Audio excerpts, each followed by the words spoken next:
శ్రీ బాలత్రిపుర సుందరి సమేత శ్రీ రామలింగేశ్వర స్వామివారి ఆలయంలో శరన్నవరాత్రి మహోత్సవాల్లో భాగంగా 5వ రోజు అమ్మవారు జపమాల అవతారంలో భక్తులకు దర్శనమిచ్చారు. కాకినాడ సురరావుపేటలో వేంచేసి ఉన్న శ్రీ బాలత్రిపుర సుందరి అమ్మవారి ఆలయంలో శరన్నవరాత్రి ఉత్సవాల్లో 5వ రోజు జపమాల అవతారంలో అమ్మవారిని అలంకరించారు.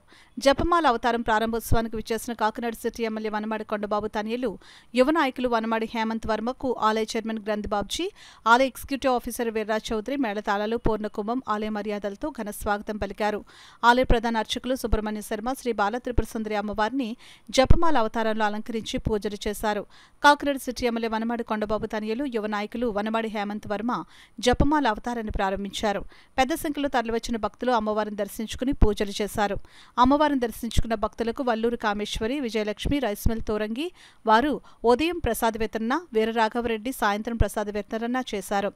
ఉత్సవాలను పురస్కరించుకుని ప్రతిరోజు ఆలయంలో చండీ హోమం, వేద పండితులు శాస్త్రోక్తంగా జరిపిస్తున్నారు. ఈ కార్యక్రమంలో ఉత్సవ కమిటీ నేమాని సత్యనారాయణ, ప్రకాష్, బుర్రా శ్రీనివాస్, ముత్యాల అనురాధ, రామచంద్రరాజు, సీకోటి అప్పలకొండ, పలువురు టీడీపీ నాయకులు, ఉత్సవ కమిటీ సభ్యులు పాల్గొన్నారు. బాలత్రిపుర సుందరి గుడిలో దేవీ నవరాత్రి సందర్భంగా చాలా ఘనంగా జరుగుతున్నాయని కార్యక్రమాలన్నీ కూడా మన చైర్మన్ గారు బాబీ గారు, ఈఓ గారు దగ్గరుండి ప్రతిదీ చాలా బాగా చేస్తున్నారండి.